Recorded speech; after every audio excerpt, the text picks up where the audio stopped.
This is one of the participants in Simply Wonderful Friday. All week long, we're working in the hard, arduous factories of the material industrialized society, and then Friday we can go and have a nice, cool bath and refresh ourselves in Simply Wonderful Friday. And we're understanding it's we're here, Nilamada Vadam, ISKCON Houston, and ourselves, we are the Anjana Sutta Academy. And we started that a long time ago, I don't know, maybe like 1985 or something. And we have our webpage. We've been going along, we have publications, everything else. And of course, that's the esoteric aspect of our North American Institute for Oriental and Classical Studies, which is our exoteric. And of course, Anjana Sutta Academy, more playful, creative. Okay, so this evening we were thinking about Srimad Bhagavatam, the big picture, world classic, and this may be setting the whole more global perspective, because we were told that Krishna House is starting there in our Nilamada Vadam. And so maybe one little perspective on Prabhupada literature. So, of course, this is Friday, August 27th. Okay, can you see the next slide now? Yes, Maharaj. Okay. So this is, it says Sanskrit. George L. Hart. He was a professor at the University of California, very renowned, respected person. And he wrote a book called A Rapid Sanskrit Method. And it was published by Motilal Barnasidas in Delhi, 1989. He's a very respected publisher.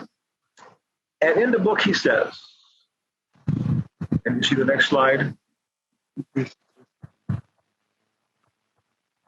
Yes, Maharaj. Okay. So in the preface to his book, he says, Sanskrit, is like Chinese, Arabic, Greek, and Latin, one of the few languages which has been a carrier of culture over a long period of time. Thus, the variety of writings in it and the quantity of those writings are staggering.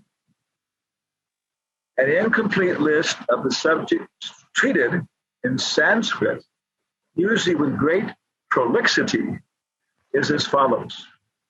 The four Vedas, the Brahmanas and Aranyakas, the Upanishads, grammar, epic Puranic literature, including 18 major Puranas, 18 minor Puranas, and hundreds of Sthala Puranas. Works on medicine, logic, astronomy and astrology, mathematics, law books, architecture, music, etc. On most of these subjects, there is an immense literature still extant. Indeed, a rough estimate of the works which will be listed in the new Catalogus Catalogorum yields a total of about 160,000 works. So the Catalogus Catalogorum is a bibliography of all known ancient Sanskrit. Well, of course, they say, you might say, it's a bibliography of ancient Sanskrit literature. Ancient Sanskrit literature that has been categorized. Where is it? What does it contain? Like that. And so it was a big effort, maybe starting, maybe 30 years ago or something. And different universities are helping to maintain it. Our good friend, Professor Samarash Bandyopadhyay from the University of Calcutta, head of the Department of Ancient Indian History and Culture, said that at Varanasi University alone, there are over 100,000 uncatalogued manuscripts. And they're trying their best to maintain them. Srila Prabhupada actually authorized and suggested a project called Project Matsya, He told the devotees they should go to all the different sampradayas and make copies of all their different books in their libraries, and then collect this for our library. So devotees like Bharutapa and others, they got a grant from the Smithsonian, and actually they did this. One devotee went and took microfiche copies, but as far as I know, they weren't able to maintain them. The copies got lost. But definitely this scholarly approach is something that Prabhupada appreciated and encouraged. So the ones that are cataloged by name, by everything else, over 160,000. Many so difficult that it would take years of study to properly understand them. Now, of course, the British, just like the colonial Spanish and colonial Portuguese and colonial French, everywhere they went, they tried to establish that European culture was civilized and everybody else was speaking street dog languages and had only civilized, undeveloped people. But here we see, he's pointing out in the very beginning, just to understand these things would take years of study. So it's all coming to light now. It's coming to light, and we're appreciating there are many other cultures which are going to be very essential for us in making a better world. He goes on and says, Sanskrit does have its share of great writers. Kalidas ranks with the greatest poets. Panini is without question the greatest pre-modern grammarian. The Mahabharata ranks with the Iliad and the Odyssey. And here he says, and the Bhagavat Purana is among the finest works of devotion ever written, being equaled, in my opinion, only by other works in Indian languages. So that's what we're talking about. We're talking about the Srimad Bhagavatam. The books are the basis. You have the Book of Mormon, you have the Bible, we have the Quran, we have Euclid's Principles, we have Sir Isaac Newton's Principia Mathematica. And I think certain books are fundamental in developing what is culture, what is our understanding of the world, science. So our whole Hare Krishna movement is based upon Srimad Bhagavatam. And Srila Prabhupada is simply trying to give that, along with our whole history, our parampara from Lord Chaitanya coming down. So here we have broader perspective. It's not just a cult. This very, very eminent professor making this point. Okay, thing going on. Then some other people. I mentioned Professor Samaresh Bandyopadhyaya.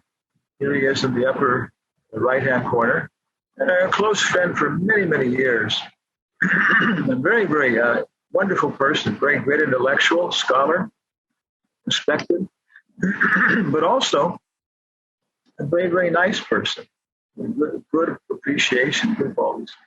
So one time I was visiting him in his home in Lake Town in Calcutta. We were working on some projects, publishing some books, and he handed me a book, and it was by an atheist, an atheist, but it seemed like a very nice atheist.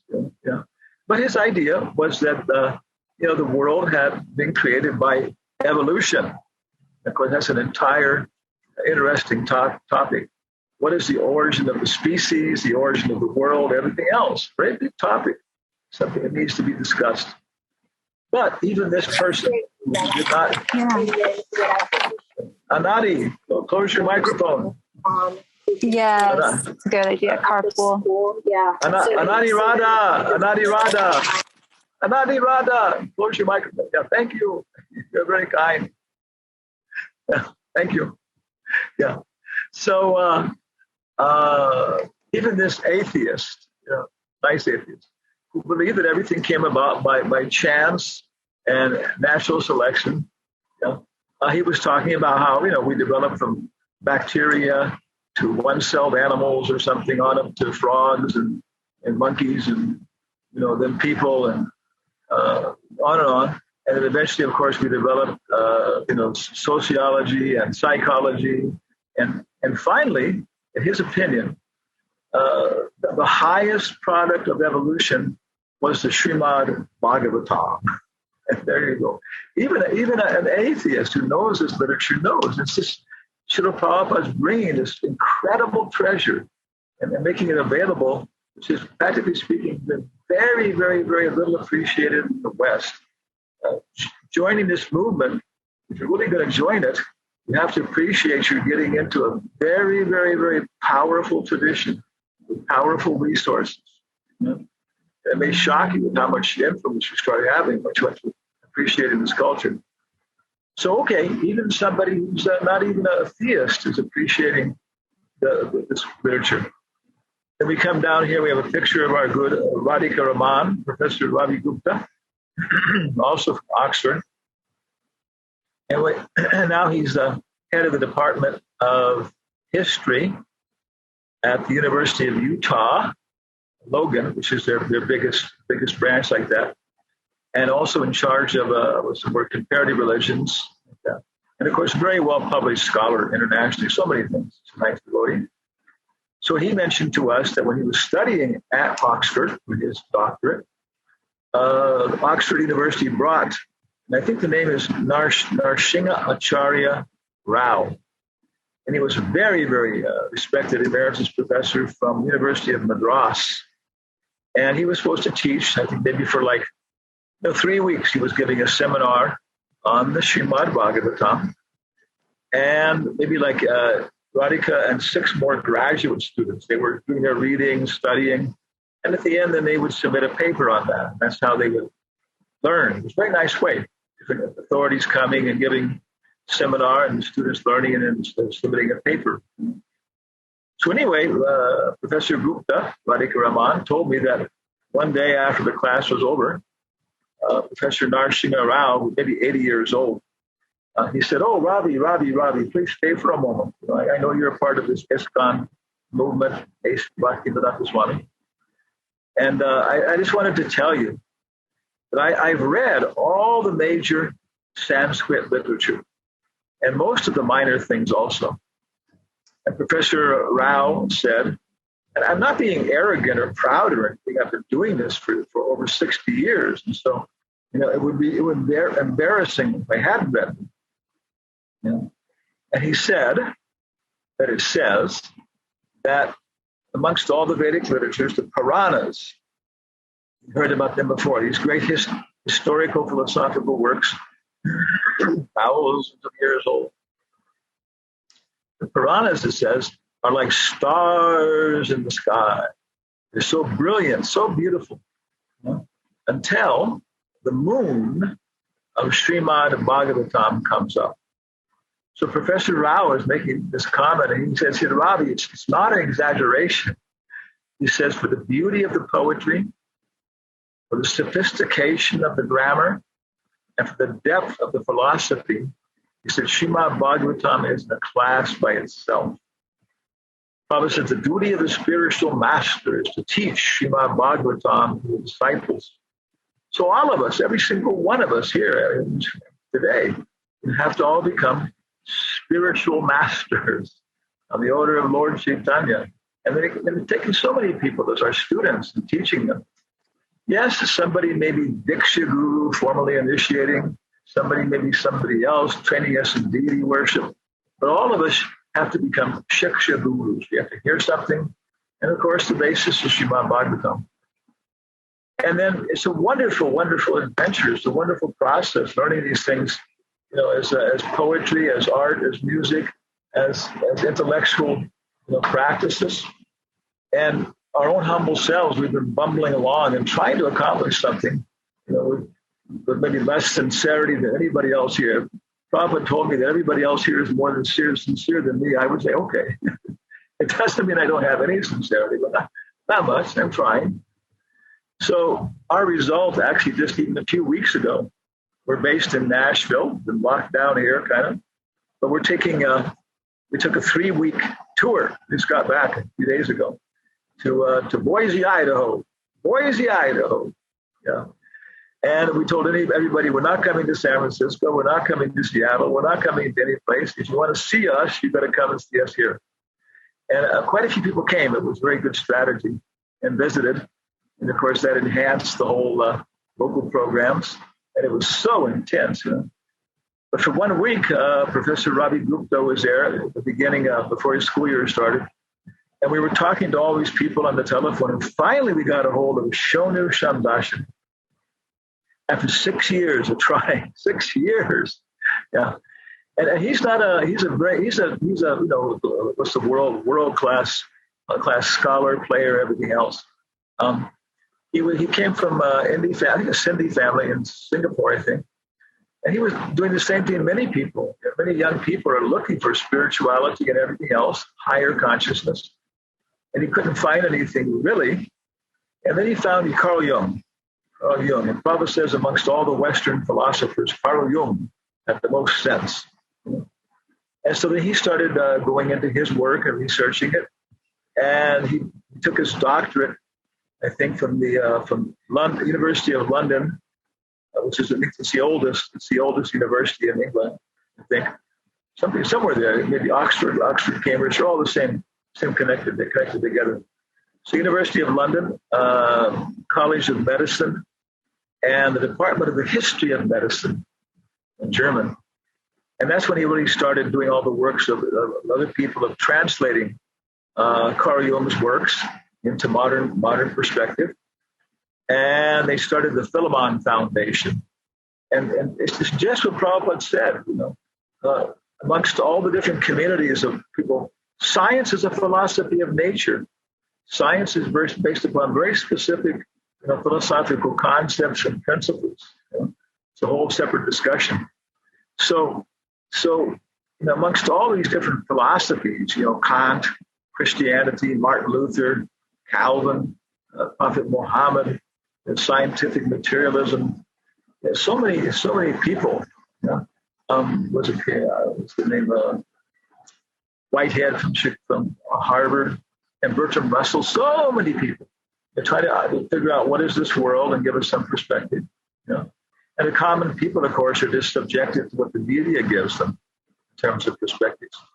So this Jungian community is still very active, still resources, money, big programs, and so many young people joining, finding some great satisfaction here. And so that's what our specific effort is. And as it's evolving, we've done 2 programs with Chaitanya Charan's Monks podcast.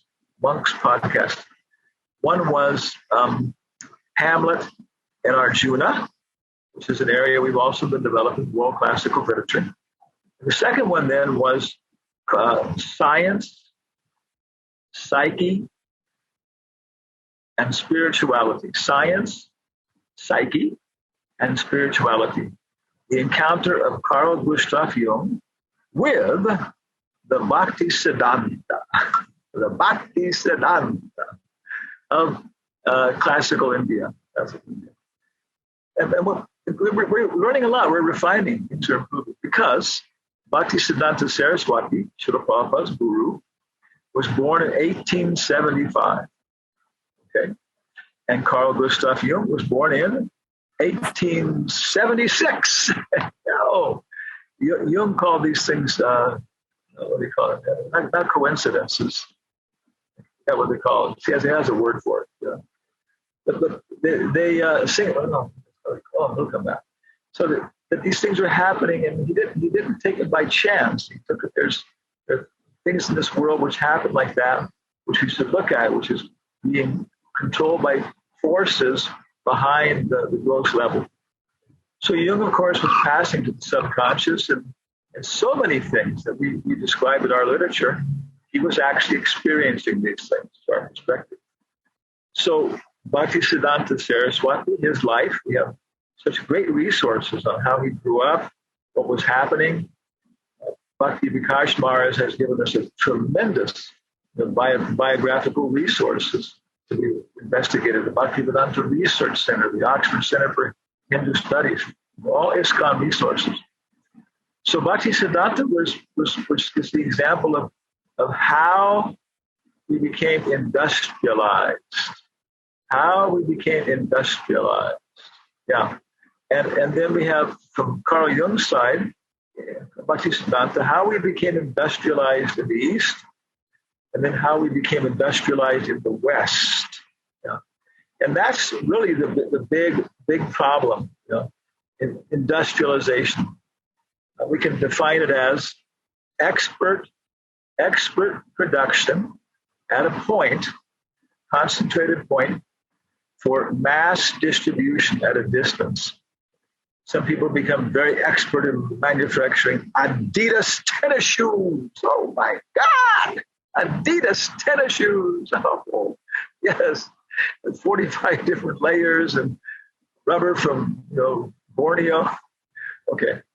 And they manufacture them in one place and they distribute them at a distance, and everybody's wearing Adidas tennis shoes in every village. But also, of course, we're manufacturing ways of thinking. Now we're getting software, computer software, machines, and distributing to everybody how to look at the world, how to think. I was discussing this with people, and we're also realizing that we're also the same thing. It's the industrialization of happiness, the industrialization of feelings and emotions. And so we're developing all these movies and everything else which stimulate us and train us and guide us how to experience different sentiments. For example, conjugal love, male and female love is something that's being promoted by Walt Disney and everything else from 5 years old. Little 5-year-old children are having conjugal sentiments. But what to speak about, motherly love or parental affection or affection for siblings? Well, it's being mass produced by certain people, controlled by the military-industrial complex, as President Eisenhower explained. So very, very important thing to look at the world and see what people actually need at the current moment. And then what we're developing, of course, people can talk about it more here, is very much trying to focus on this area of Shoni Shamdashini and the Philemon Foundation. And he wants very, very much to meet again with us and have a nice interview, recorded interview and everything else on this. And so he pointed out some more literature to us, some recent things just published. I'll just mention that Carl Jung gave a series of lectures right before World War II at something like the Caltech, of India, still the most powerful technical university. And they reconstructed these things. Impossible. How did they do it? But they're such incredible historians. They found shorthand notes that people had taken. And so I started to read those now. And yes, if you want to understand the people on the other side of the river and their perspective, these things are incredible. And as they're saying, I just started reading, these things are more appropriate to people in the modern world than they were at that time. You can appreciate more what Jung was experiencing and talking about. Just a little bit what we're doing. And of course, the whole thing, again, is based upon the Bhakti Vedanta Library. We'll kind of finish here and see if anybody has any, questions or comments. So the Bhakti Vedanta Library. Can you see our slide here? Yes, ma'am. Okay. So the first thing, of course, is our whole culture. What we're talking about is the Vedas and the Upanishads. We're Vedantas. We're following Vedic literature, and this is called Shruti, that which is heard, and this is considered to have been heard directly from God, just like God gave the 10 Commandments on tablets, wrote it with his own hand. God dictated the Quran to the Prophet Muhammad. Yes. And Buddha himself. Oh, yeah. So there's one class of literature which is talking about how these things are coming from a direct source, Shruti, which we heard directly. And we might add, and some people only accept Shruti if we're going to be talking to a wide range of people. They won't accept the other literature which is produced by the sages based on Shruti, their meditations, their Smarnam, their Smriti, what they thought about it, how they put it into modern things like the Mahabharata, the Ramayana. These are all, and even the Puranas are also considered Smriti. So do we have anything in the Bhaktivedanta library which is Shruti? Yes! Isa Upanishad. It's a part of the Yajur Veda. There are 4 Vedas, Rig, Yajur, Atharva, and Samhita. Yeah. 4 Samhitas. And every single Veda has a series of what Professor Hart said earlier, Brahmanas, Aranyakas, and Upanishads associated with it.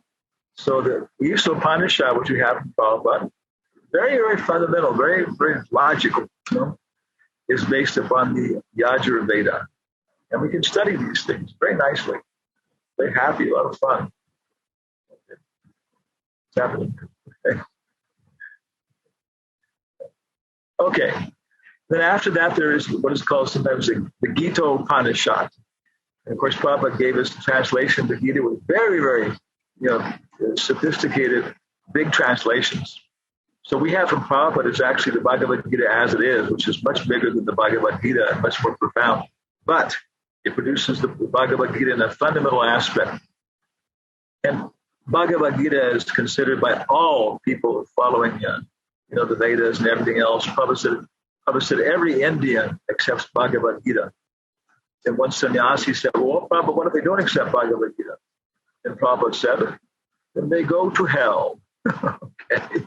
So Bhagavad Gita we have from Prabhupada, and it's all over the place. You can talk to so many people and on the basis of Bhagavad Gita, and they'll appreciate it. Then we have the heart. The heart. See our little heart there? The heart of the Bhakti Vedanta library, which is Srimad Bhagavatam. Isopanishad, Bhagavad Gita are like the ABC. Yeah. And then once you get that, of course, you can start appreciating all the literature, the text, the poetry, the music in Srimad Bhagavatam. So it's the heart. And studying that, Prabhupada gave a whole systematic way to do it. Approaching devotees. So many devotees now are very educated in the Bhagavatam.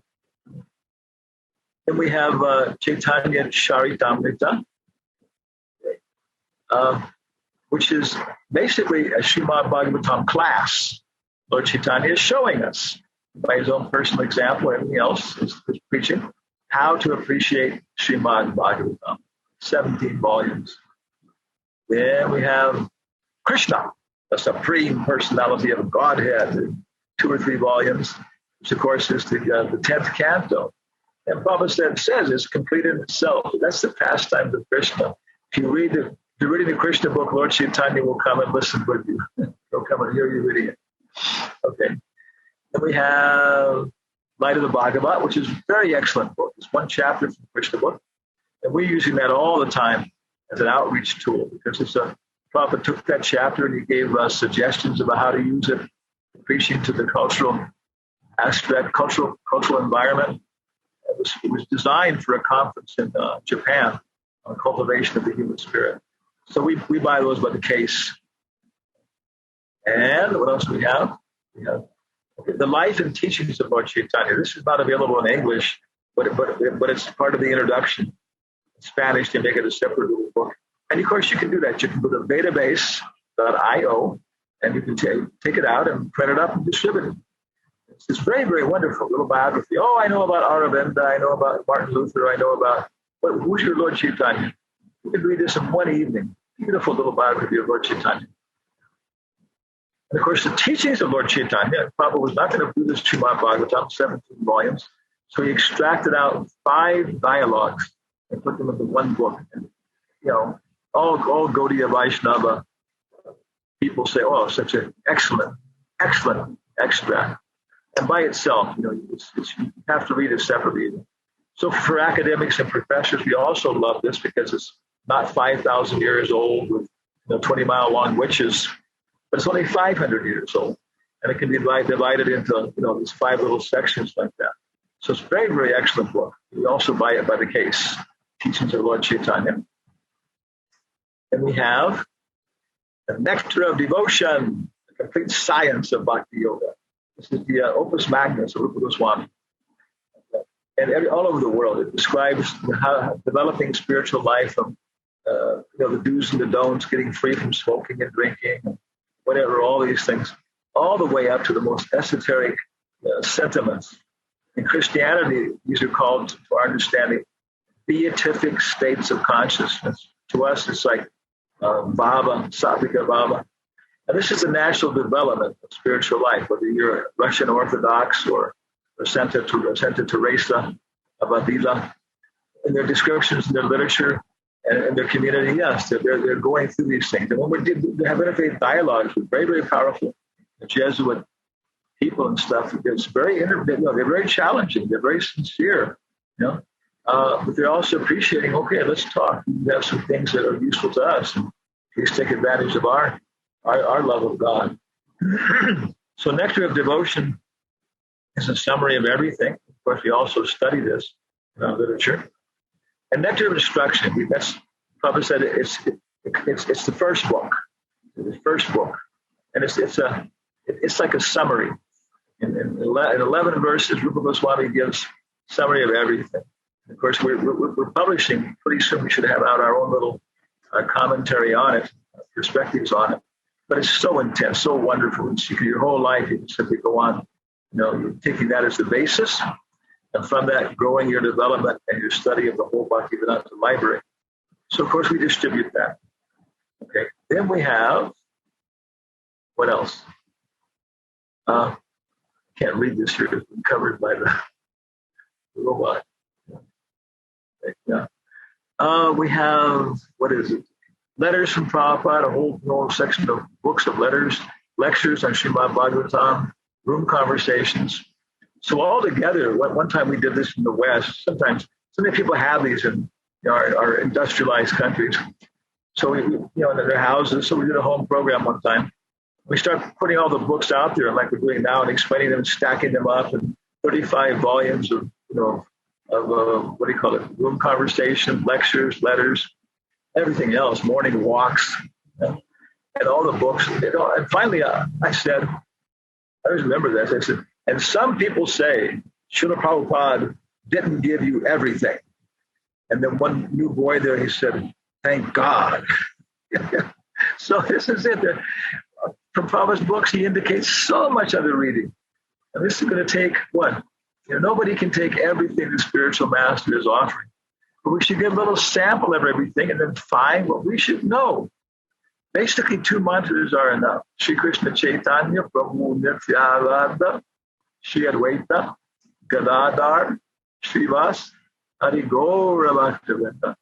And follow it with Hare Krishna, Hare Krishna, Krishna Krishna, Hare Hare, Hare Rama, Hare Rama, Rama Rama, Hare Hare. And you achieve the perfection of life. But if you want to preach, Prabhupada said we should probably read my books and also to accelerate the process. So it's a little, this is my presentation for today. Here's a picture of us. We went to Russia, chanting our Gayatri. So thank you very much. Again, we're on Hanumat Swami. Here's our webpage. And so it's a little effort to maybe to introduce people and also maybe other people to refresh them on what is the Bhagavad Purana? What is our literature? What is the basis of this whole culture and our whole movement? Yeah. So, koi prashna hai, hay unas preguntas o comentarios in el chat. What is there in the chat? Okay. Sudevi Sundari Bas says super cute. Likes our elephant. Okay.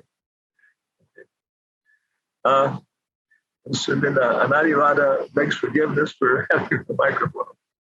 Don't worry. Yeah.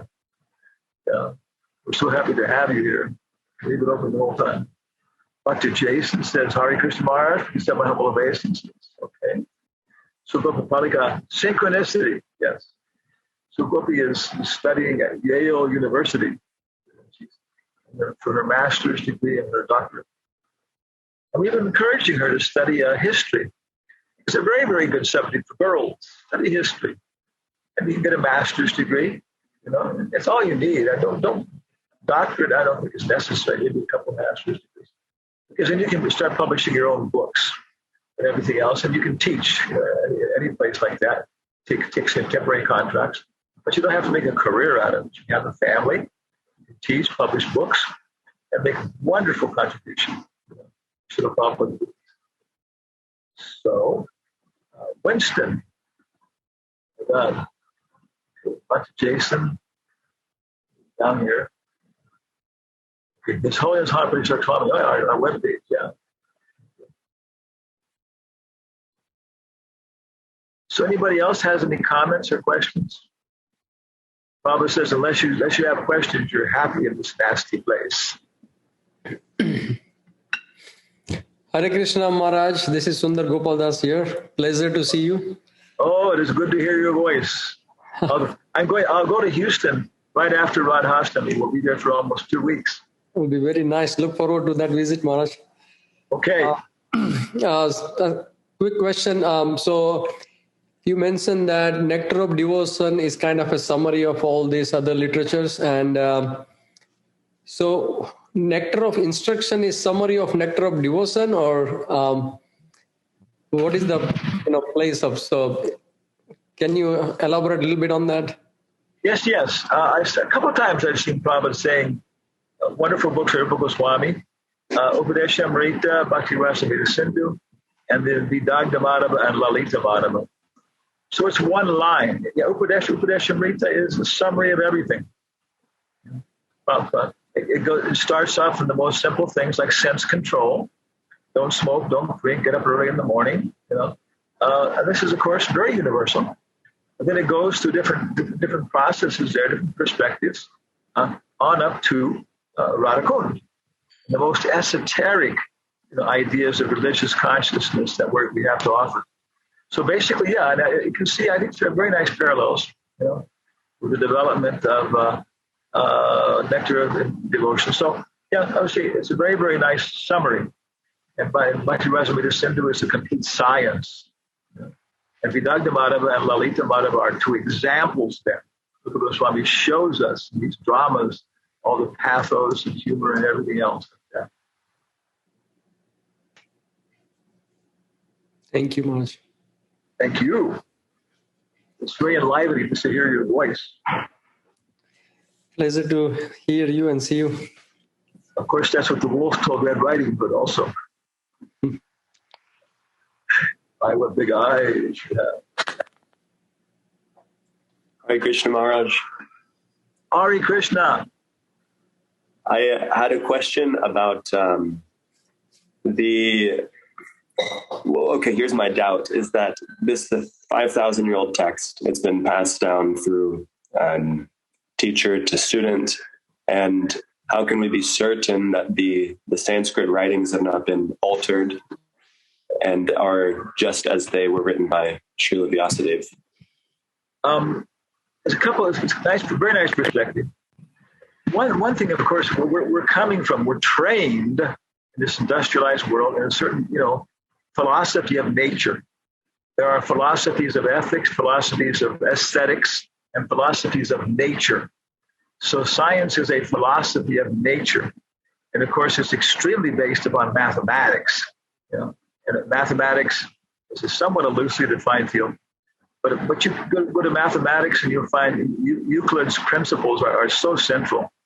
The ideas of Euclidean geometry and everything else. And if you deny science access to Euclid's principles, you're going to do everything.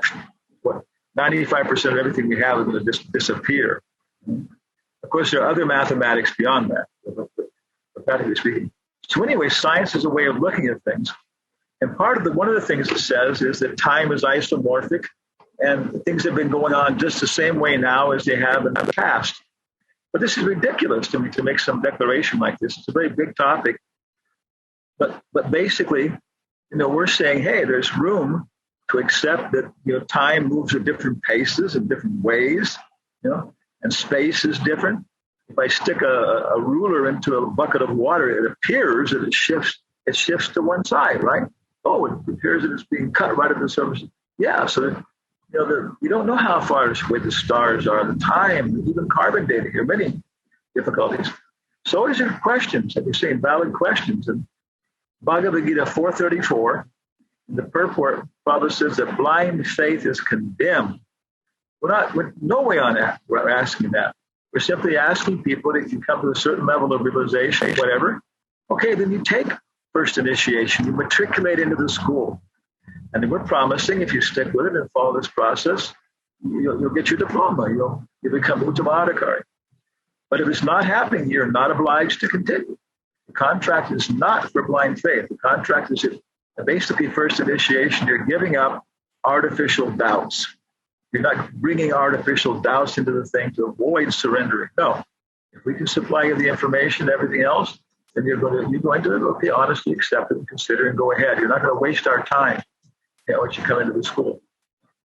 So one of the principal things we differ is that it's kind of an isomorphic view of time in science.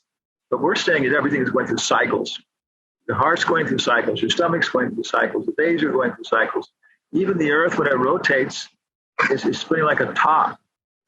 So the position of the pole star changes, I think it's like 17,000 years or something. And this matches up with Vedic astrology, which is supposed to be created by primitive savages. But no, you start discovering Sadhguru, other people. They've looked at this and adjudicated, wow, it's just incredible, impossible, for people who didn't have higher access to higher intelligence and higher resources about astronomy and everything else, architecture, so many things. Okay, so we're saying that when this was produced, it was the fall season. Now we're in the winter season.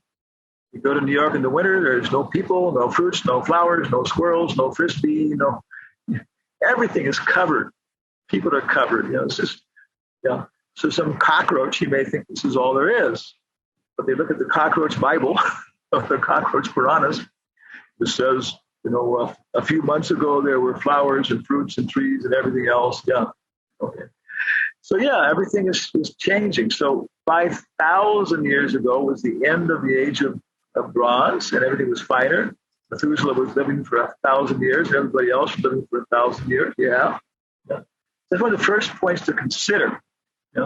That this literature in the first case was oral, and people remembered everything they heard and everything else, their minds and everything else much finer. Space was much more accommodating. But when Dvaipanyaya Veda Vyas saw the Kali Yuga was coming, the winter's coming, got to store up some wood, got to store up some canned goods. And he divided Veda, which was oral, was one thing, described everything, which is the word Vyasa. The word Vyasa means to divide. So he divided it into these 4 branches and put it in such a way that people could understand it and everything else. Okay. Now, here's the coming down. The first thing is that some of the literature, right in the beginning of the Bhagavatam, says this, right in the first canto, first chapter, it says, hey, we're not talking about these scientific mantras which are being passed down like computer programs. I mean, you just start changing a few parts of Microsoft Word, it doesn't work. Yeah, it has to be precise, every syllable. But even that, there are systems. One guy was sitting in Sri Lanka some time ago, and he said every 7 years, all the different monasteries with their different traditions and branches, whatever, they all got together at one place for some big, religious, spiritual, cultural festival. And they chanted the Diamond Sutra of Buddha days, the Diamond Sutra. And all of them accepted that. They have their interpretations on the basic sutras. But they all chanted it together. They all know it. So when they're chanting, he said it was like, it's 10,000 monks chanting this thing together. It was just awesome, And he suddenly realized the chance of 10,000 monks all making the same mistake at the same time was impossible. Yeah. But whereas simultaneously, and I've seen this, somebody prints up 10,000 copies of a certain book and they make some mistake. And those 10,000 copies go out, and that mistake becomes a part of the culture. So right away, we have literary tradition and we have oral traditions. In South India, there are still families which become a heritage of UNESCO. UNESCO declared it a human heritage, human heritage. And they learn to chant the original Vedas one direction. Then they learn to chant them backwards. Then they learn to chant like every third syllable. Of course, it's a check bit if you know computers. And so again, it's guaranteed that the actual content of those particular mantras is precisely being passed down. And they can go through their heritage. I know one devotee, Rasaraj, he can go 32 generations for his family like that. But to speak of even more, going back, which is right there. So this is one perspective on it. But our real concern here is this. This is different. because the Puranas and everything else are not communicating are concerned with communicating an exact, computer language transmission. They respect that. Later on, maybe we can use these things. At the end of the first canto, the sages are asking Sutta Goswami, please tell us, what is the essence of all Dharma, all these kind of things that we need to know to become happy, to understand, to reach Krishna, to understand the cause of all causes, to know him directly. And Sutta Goswami says it's Srimad Bhagavatam. And I heard it when Sukadeva Goswami spoke it to Maharaj Pariksit. Yataditam yatamati. I shall now try to make you understand it as I understood it. And this is what we're trying to do. We're trying to communicate an attitude, a perspective. On that basis, we think about things. This is where Carl Jung starts to kick in. This buddhi, attitude, perspective. And when you have that attitude, perspective, then you put it into linear thought, all these kind of things. But that's not real knowledge. Big scientists will agree that the linear stuff is how you apply it in the gross world. But behind that, the whole ideas, they come in a moment. And the perspectives are there, which manifested so many scientific laws. That's our point. And you see in the transmission, you see the story of Sukadeva Goswami, Prabhupada. They consider the audience, and they add in a few more stories. They add in a few more things like that. And then the questions are asked. Until finally, there's the aha experience. Aha, yeah, I got it. Oh. So we're trying to basically, it's right in the beginning of Nectar of Inspection, we're trying to communicate a perspective, an attitude, a buddhi. And this is what Krishna is trying to communicate. And once you have that, then on the basis of that, you can develop different, rational thought, this kind of things. And I can go on about this for a long time with Nobel laureates and everything else. But that's the basic point, is that Bhaktisiddhanta understood it. Gorkishore Babaji understood it. And coming down like that. And so when you're hearing from Prabhupada, and everybody in ISKCON has to have a direct experience of Prabhupada. It can be through so many transparent by media, but if you're a member of ISKCON, you should be feeling a direct connection to the Prabhupada. He knows what I'm doing, I know what he's doing. Okay, but I'm in my position, and Prabhupada knows that, and he's there. And then you're experiencing, okay, Prabhupada, do you really know this? Is this really Krishna? And you get the experience so profoundly that there's no possibility of intellectual, doubt, because it goes beyond the intellect. It's a direct experience of Krishna. And then you see how he's manifested in the world, every place, everything else. Okay, and then eventually you're dancing with Krishna. Well, Krishna is an incarnation of Vishnu. Okay, you have to go higher like that. So is that a good perspective? That's fantastic, Maharaj. So you understood. I'm glad this is recorded so I can hear your answer again. Oh, yeah. Okay, thank you. I'll see you now. You're in Texas? Yeah. You look familiar. I'll see you soon if you're coming to Houston. That's it. Yeah, this is what the wolf told Red Riding Hood.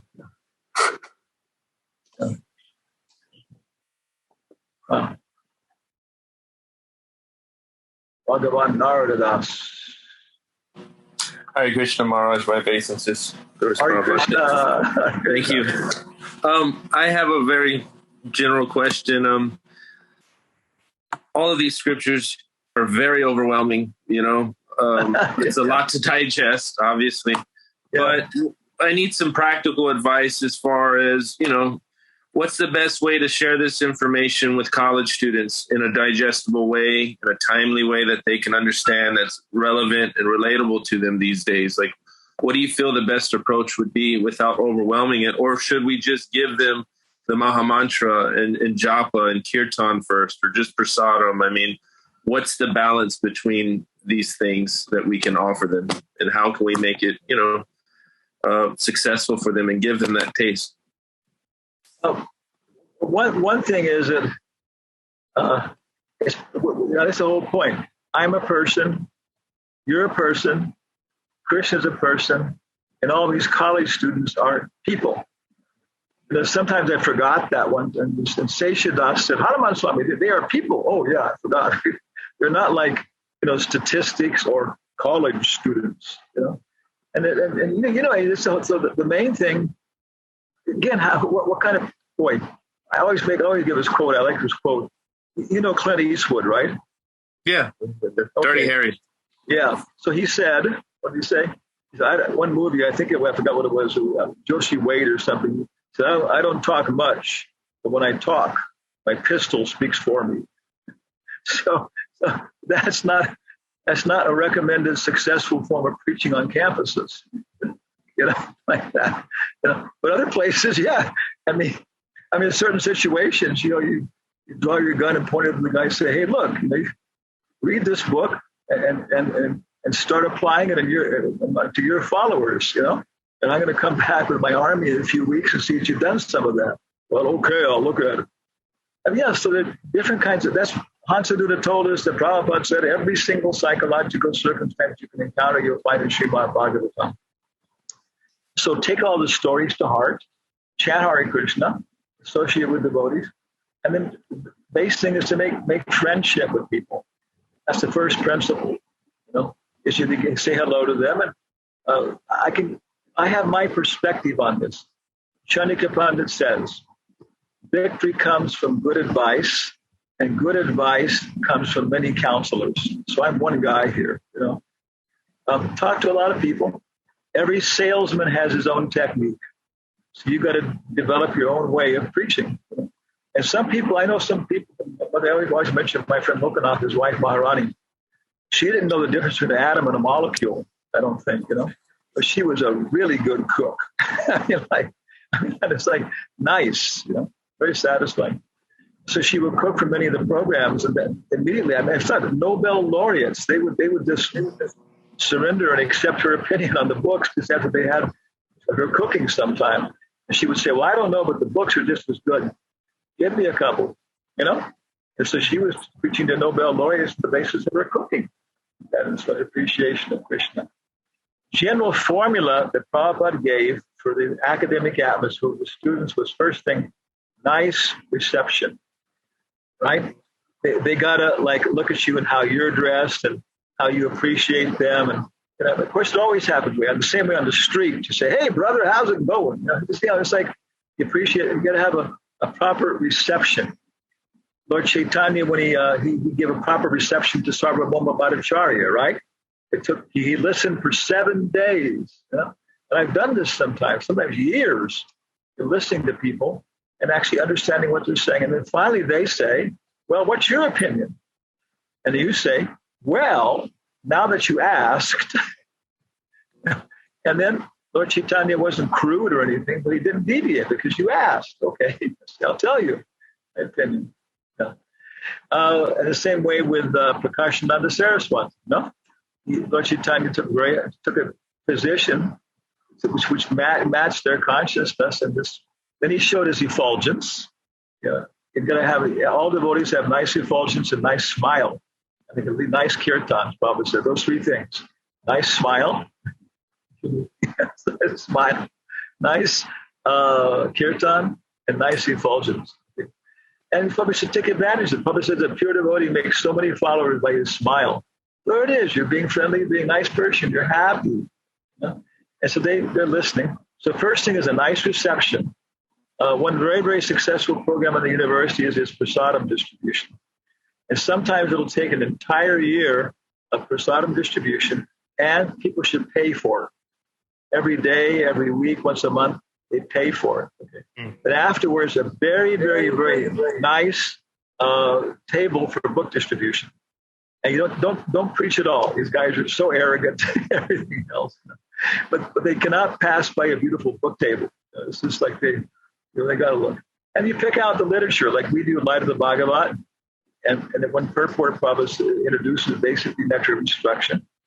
And then we go right to teachings of Lord Chaitanya. So that's kind of like the way we've been doing it.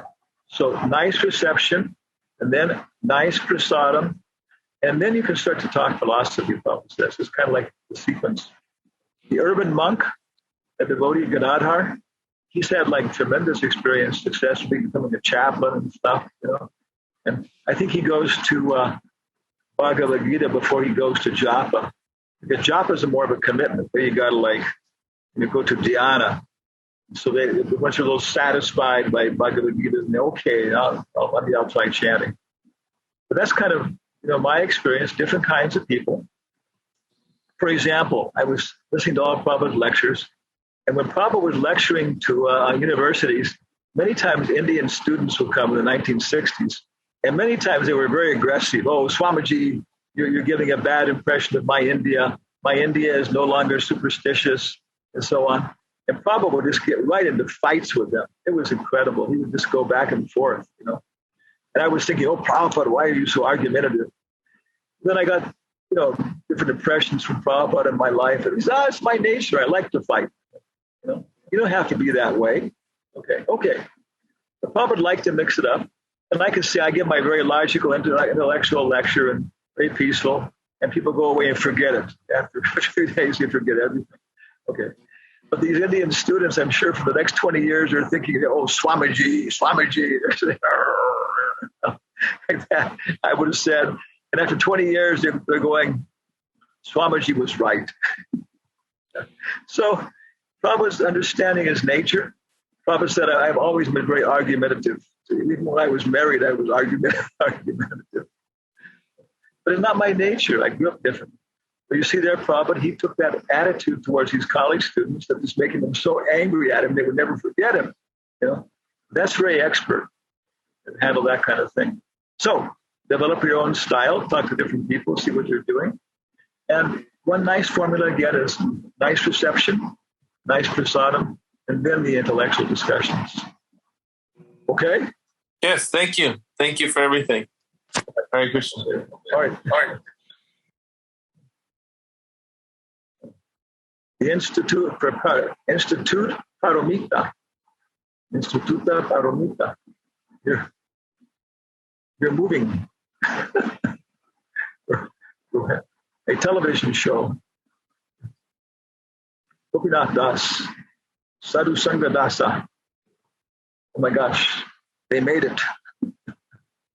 Last time we saw Sadhu and Mataji, they were in Boise, Idaho, taking off in their covered wagon, following behind their oxen, making their way to Houston, Texas.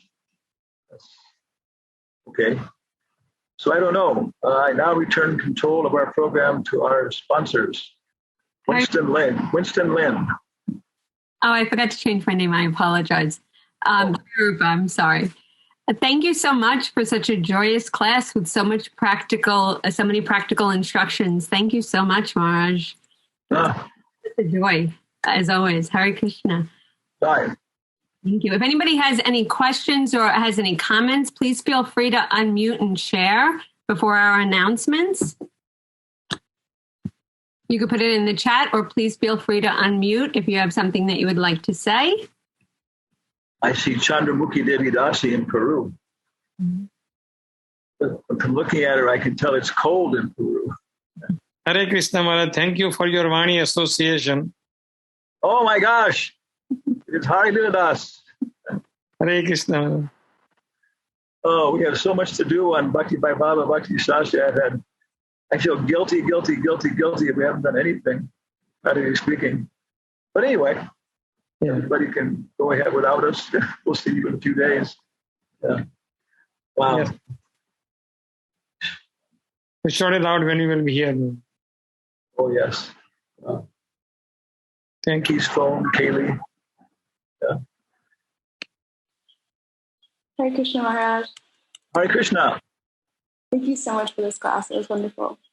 I was wondering if you could maybe speak on what the Shatakas are that you quote from sometimes. This is Nadia Gajadar. Who's speaking? Ali. Hare Krishna.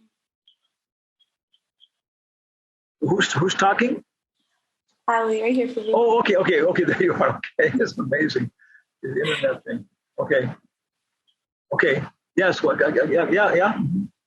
I was wondering if you could just elaborate what the Shatakas are that you sometimes quote from. I quote who? The Shataka. You have a quote, some verses on your website. Shataka 15, I think. Oh, Shataka. Shataka, right. Yeah. Every day we say Jayom, Vishnupad, Paramahamsa, Parivajakacharya, Ashtotara Sata. Asta means 8 and Shata means 100. 100. So Ashtotara Sata means 108. We say 108 times, 108 A.C. Bhaktivedanta Swami. So the Shatas, let me see, maybe I'll share the screen again here. Where are we here? Oh, can I share my screen? Yeah, there it is. Okay, I'll share my screen. Okay. And share. Okay, and close the PowerPoint show. Escape. Try to close the PowerPoint show. Okay, Windows down arrow, down.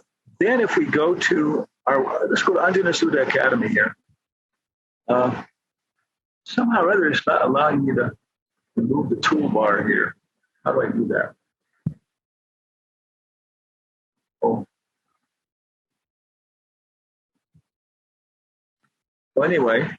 Out in the top right, Maharaj, if you're looking for a PowerPoint, you would click the PowerPoint icon in the bottom of your screen, and it should come up. No, I'm looking for the web browser. Oh, you click the plus button to the right of the Zoom on the Zoom tab. If you go over to the left, there's a plus. The plus button a little bit over, more to the right. There's a plus right there next to the X. And not that, Maharaj. Where it says attendance Zoom on the left side, on the very top left-hand corner, you need to start another browser. Click on the plus sign. Just move to the right a little. Move to the right. Right above the word Zoom in the URL, there's a plus on the top of the screen. Not on my screen. Yeah, your screen. Yeah. I have a Zoom here. Yeah, that's right. And you see the plus sign after the X? That's on the other side here. That's okay, yeah, right there. You got it. Okay, well, I haven't got it. Okay, but I'll do it. Okay. There we go.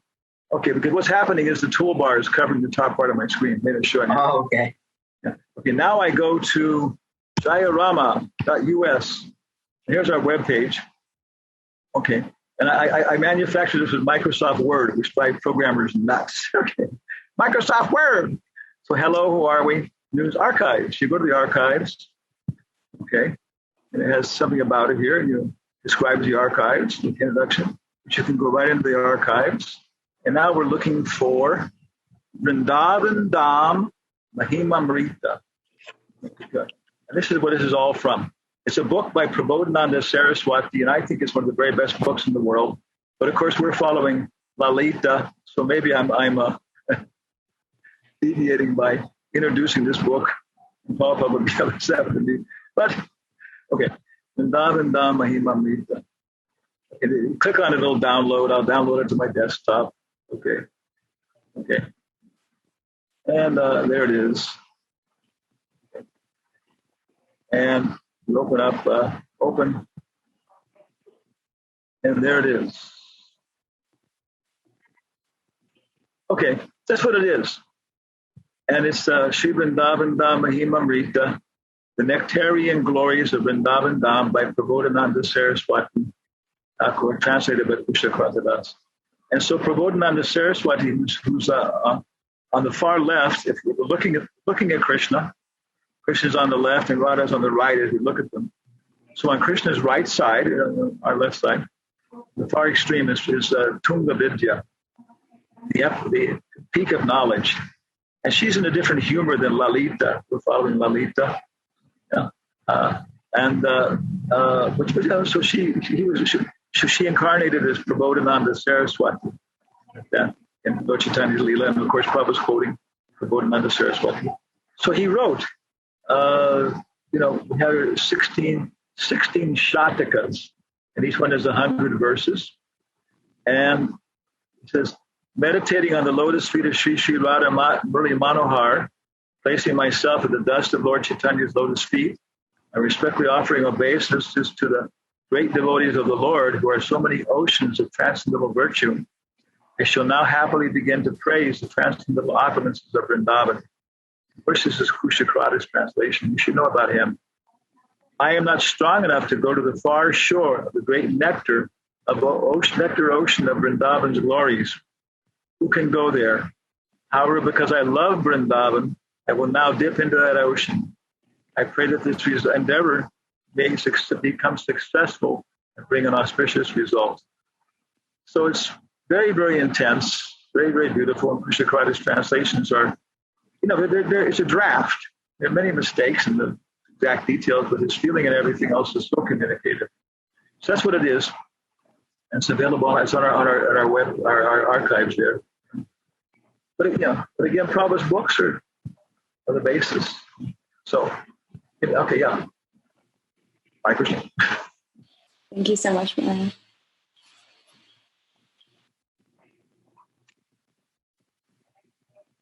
Thank you so much, Maharaj, for joining us, as always. I would come back again often. Yes, please do. We would love to have you. I would just like to make some announcements. So as Maharaj was saying, the books are the basis. So at the Houston Temple, so just as we heard about the glories of the Srimad Bhagavatam, if you'd like to purchase a Srimad Bhagavatam for yourself or give it as a gift to a friend or a relative, there's no better time to do so than on September 20th, Bhadra Purnim. If you are interested, I put the number in the chat, so you can call that number. And then next Friday, we will be hearing from His Holiness Rampad Swami for the beginning session of his Japa retreat. So we will send out the time and link via email if you're on our email list, if not on our WhatsApp group. If you're not on it, you can join it by clicking that link. And tonight's recording can be found at our YouTube channel, which I've also put in the chat, and I'm about to put in the chat the Krishna House that is also now at the Houston Temple. So if you are looking, or you know somebody that's looking for a unique ashram opportunity for spiritually minded men and women, or if you're interested or know someone who may be interested, please get in touch with Sadhu Sangha Das at the phone number in the chat. And then last but not least, we have the Bhakti Urban Farm Program. Laura, are you available to unmute and share some from the farm? Yes, I'm here. Hare Krishna. Laura here from Bhakti Urban Farm. Unfortunately, the farm will be closed this next coming weekend. We will not be having the cow feeding or yoga or other events due to unforeseen circumstances. Please follow us in our WhatsApp group, or you can follow us bhaktiurbanfarm.org. Hopefully, we'll be open next Sunday. Thank you. Wonderful. Thank you for sharing, Laura. Thank you, everybody, for joining us so much. It was so wonderful to spend this time with you. And please join our WhatsApp group and join us each week. Again, thank you so much, Maharaj. Hare Krishna. Can we, everybody, please unmute and give Maharaj a big Hari Bol? Hari Bol. Hari Bol. Hari Bol. Hari Bol.